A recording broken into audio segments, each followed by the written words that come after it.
관광도시 조성을 목표로 사업을 추진하고 있는 서산시가 선진정책 벤치마킹을 위해 시카고를 방문했습니다. 서산시의 관광도시 조성 계획을 살펴봤습니다.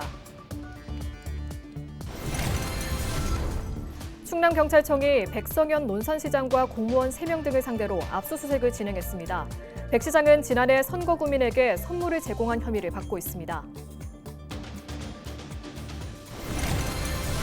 한국서부발전과 한전 KPS가 고 김충현 씨 사고와 관련해 사과문을 통해 책임을 통감하고 재발 방지를 위해 노력하겠다고 전했습니다.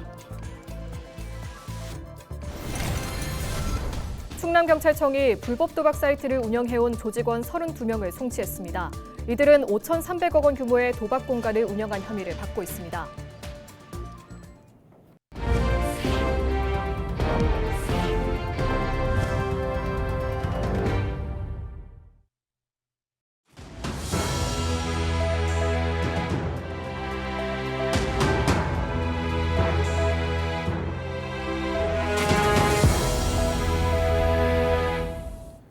시청자 여러분 안녕하십니까? 헬로티비 뉴스입니다. 시카고에서는 축제와 전시회 등 매년 1,000개 이상의 문화예술 프로그램이 열리고 있습니다. 이로 인해 미국을 넘어 전 세계에서 인정하는 문화도시 중 하나로 꼽히는데요. 관광도시 조성을 목표로 설정한 서산시가 좋은 방안을 찾기 위해 시카고를 방문했습니다. 정호석 기자의 보도입니다. 시카고를 대표하는 여름 축제 중 하나인 롤라팔루자. 국적과 인종, 장르를 가리지 않는 음악 축제로 한 해 평균 약 40만 명 이상의 관객이 참가하고 있습니다. 시카고는 롤라팔루자와 블루스 축제 등 연중 다양한 축제를 개최해 방문객을 유치하고 있습니다. 서산시는 우리나라 최초이자 유일한 국제 성지로 해외 순례객이 많이 찾는 해밀을 활용해 세계인의 이목을 끌 계획입니다. 우리 서산에서도 매년 11개의 축제가 개최되고 있습니다. 서산시가 가진 풍부한 문화 관광 자원과 그리고 농특산물을 기반으로 한 특색 있는 축제들이 아주 다양하게 열리고 있습니다. 특히 2년 연속 충청남도 일품 축제로 선정된 해미읍성 축제는 대한민국 대표 축제로 자리매김하고 있죠. 앞으로도 우리 서산 해미읍성 축제를 세계인들이 찾는 K축제로 발전시켜 나가겠습니다. 시카고에는 전망대와 박물관, 수족관 등 남녀노소가 모두 즐길 수 있는 공간이 많습니다. 특히 미 해군의 훈련센터에서 지역을 대표하는 엔터테인먼트, 문화공간으로 탈바꿈한 네이비 피어가 큰 인기를 얻고 있습니다. 실내에는 쇼핑몰과 어린이 박물관, 공연장 등이 모여 있고 실외에는 놀이공원과 산책로, 유람선 선착장 등이 조성돼 있습니다. 다양한 축제 개최와 여가 공간 조성은 자연스럽게 관광객의 체류로 이어지고 있습니다. 이번 벤치마킹을 통해서 많은 영감을 얻었습니다. 시카고의 네이비 피어는 지역 내의 다양한 볼거리와 즐길 거리를 집약한 공간으로 관광도시로 가는 중요한 모델입니다. 해미업성과 마이열의 3존상 등 다양한 역사문화유산을 가지고 있는 서산시. 또 2년 연속 국제크루즈선 출항에 성공한 대산항가, 세계 5대 갯벌인 가로림만 등 풍부한 해양 생태 자원도 갖추고 있습니다. 이러한 자원들을 유기적으로 연결해서 관광객이 단순히 다녀가는 게 아니라 머물면서 또 즐길 수 있는 복합 관광도시로 만들어 가겠습니다. 서산시는 가야산 산림복지단지 조성과 가로림만 국가해양생태공원 조성 등 관광인프라 확충에 나설 방침입니다. 헬로티비 뉴스 정호석입니다. 충남경찰청이 19일 공직선거법 위반 혐의를 받는 백성현 논산시장과 공무원 3명 등을 상대로 압수수색을 했습니다. 경찰은 수사관 20여 명을 투입해 논산시청 시장실 등을 압수수색했다고 밝혔습니다.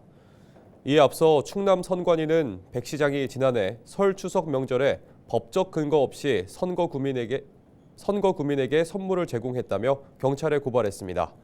백 시장과 소속 공무원은 지자체 예산으로 80여 명에게 270여만 원의 상당의 명절 선물을 단체장 명함을 동봉해 우편으로 제공한 혐의를 받고 있습니다. 한국서부발전이 태안화력발전소에서 숨진 고 김충현 씨 사고와 관련해 사과했습니다. 서부발전은 19일 사과문을 통해 사고 발생에 대해 무거운 책임을 통감한다고 밝혔습니다. 이와 함께 사고 수습과 원인 파악을 위한 조사에 임하고 있으며 재발 방지 대책을 마련하겠다고 덧붙였습니다. 또 김충현 씨가 속한 2차 하청업체를 관리 감독했던 한전 KPS도 공식 사과문을 내고 재발 방지를 약속했습니다. 앞서 김충현 씨는 지난 2일 오후 2시 30분쯤 태안 화력발전소에서 혼자 작업하던 중 기계에 끼이는 사고로 숨졌습니다. 충남경찰청이 동남아시아 지역을 기반으로 불법 도박 사이트를 운영한 범죄 조직을 적발했습니다. 경찰은 도박 공간 개설 등 혐의로 총책 A씨 등 13명은 구속 송치하고 19명은 불구속 송치했습니다. 이들은 지난 2019년부터 지난해 7월까지 필리핀과 베트남 등 4곳의 사무실을 두고 5,300억 원대 도박 공간을 운영한 혐의를 받고 있습니다. 도박 이용자는 국내외 10대 청소년 등 모두 4만여 명에 달하며 범죄 이익은 271억 원에 이르는 것으로 전해졌습니다. 한편 경찰은 범죄 수익금 약 91억 원을 기소 전 몰수, 추징 보전했습니다.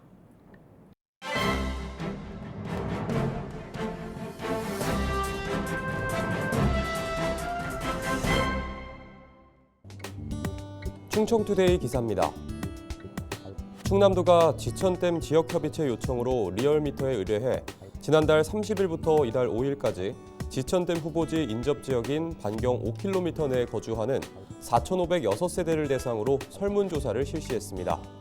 조사 방식은 각 세대를 방문해 1대1 면접조사 방식으로 이뤄졌습니다.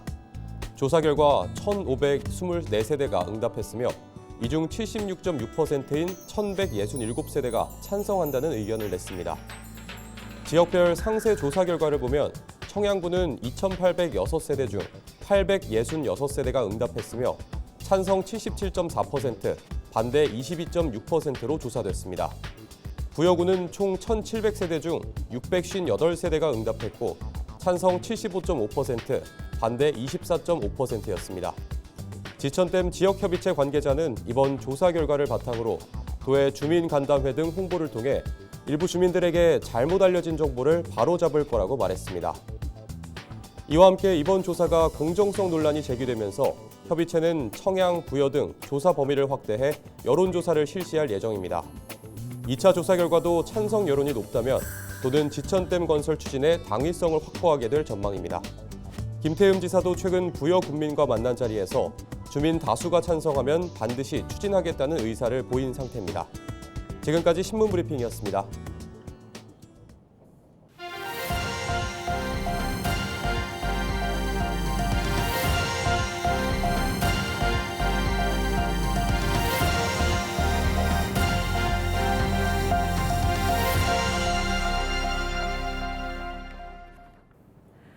충청권 4개 시도지사가 새 정부 출범에 맞춰 충청권 현안 논의를 위한 자리를 마련했습니다. 김태흠 충남지사 등 4명은 19일 오전 세종의 한 호텔에서 지역 현안을 논의하기 위해 만났습니다. 이날 회동은 최민호 시장의 제안으로 성사됐으며 이들은 충청권 현안과 관련 대응 방안을 공유했습니다. 이와 함께 이재명 정부의 해양수산부 부산 이전 움직임에 대해 우려를 표했습니다. 4개 시도단체는 충청권 공동 현안을 정리해 새 정부에 전달할 방침입니다. 여자 화장실에 침입해 여성 신체를 불법 촬영한 20대 A씨에게 징역형의 집행유예가 선고됐습니다. 대전지방법원 천안지원은 성폭력 범죄 처벌 등에 관한 특례법 위반 등 혐의로 불구속 기소된 A씨에게 징역 6개월에 집행유예 2년을 선고했습니다. 검찰이 신청한 신상정보 공개 고지와 취업 제한 명령은 기각했습니다. A씨는 지난 2023년 3월부터 지난해 9월 사이 충남의 한 고속버스 터미널 여자 화장실에 9차례 침입해 29차례에 걸쳐 여성의 신체를 촬영한 혐의로 재판에 넘겨졌습니다. 법원은 A씨가 입대를 앞둔 점을 고려해 형을 정했다고 밝혔습니다.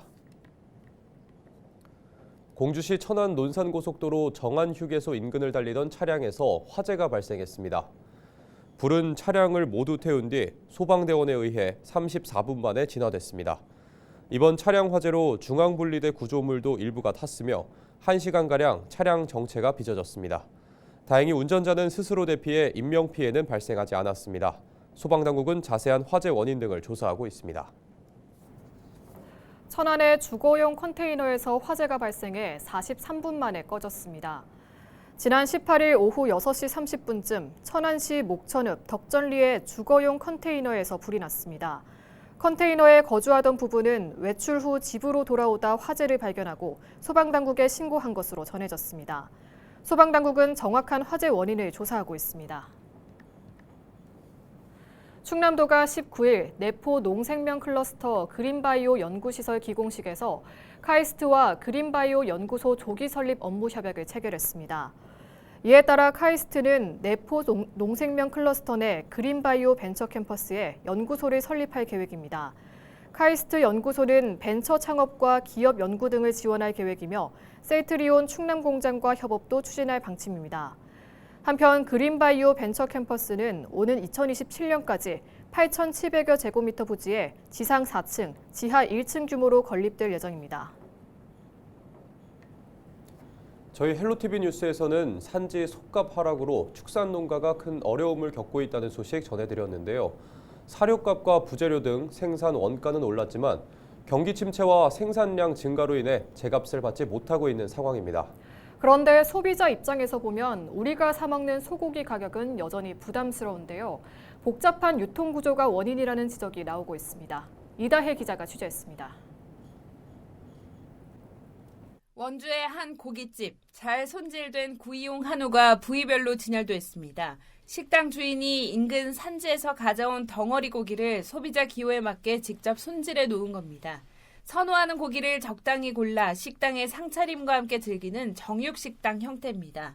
생산지에서 1차의 유통 과정만 거쳐서 직접 저희가 한 마리분으로다가 고기를 받아서 사용하고 있어요. 제가 직접 그 고기를 손질하고 그렇게 하면서 판매 가격을 최소화시키려고 노력을 하고 있었습니다. 하지만 시중에서 판매되는 한우 가격은 여전히 높은 편입니다. 축산물 품질평가원에 따르면 2플러스 등급 한우 등심의 소비자 가격은 1kg당 12만 3,520원. 산지 가격이 하락하면서 2021년보다 13%가량 낮아졌지만 여전히 소비자가 지갑을 열기엔 부담스러운 가격입니다. 아무래도 다른 것보다는 비싼 편인 것 같아요, 한우가. 대형마트? 이럴 때. 그러니까 세일할 때 가서 사고 하지. 같은 기간 전국 가축 경매에서 거래되는 산지 속값은 1kg당 16,000원대로 떨어졌습니다. 2021년 당시 2만 1,000원대였던 것과 비교하면 22% 이상 하락한 수치입니다. 부위와 등급에 따라 가격 차이는 있지만 산지 가격 하락이 소비자 가격에 반영되지 않는 구조라는 지적입니다. 요인은 유통 단계입니다. 한우는 경매부터 가공, 도매, 소매까지 통상 7단계에서 9단계를 거치는 유통 구조를 갖고 있습니다. 그 과정에서 유통 주체들이 각각 이윤을 붙이면서 가격은 점점 오르게 됩니다.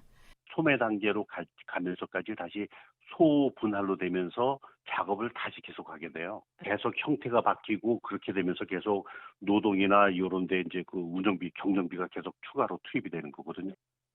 여기에 브랜드 한우의 경우 사육부터 유통까지 모든 과정에서 비용이 더 붙습니다. 사료 질이나 인증 과정에서 생산 단가가 올라가고 광고나 포장 비용도 더해지면서 가격 차는 더 커집니다.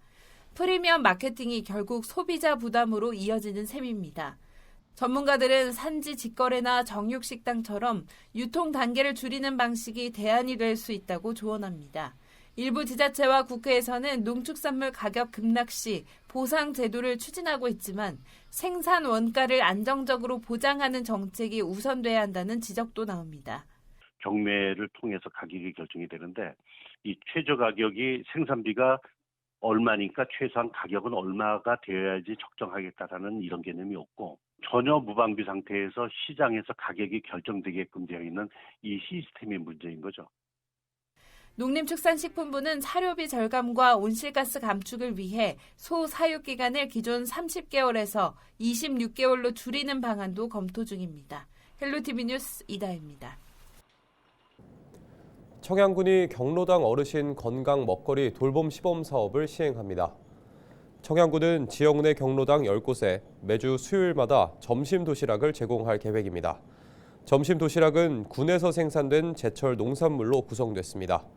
군은 앞으로 사업 대상지를 경로당 50곳으로 확대할 계획입니다. 이상으로 뉴스를 마칩니다. 시청해주신 여러분 고맙습니다.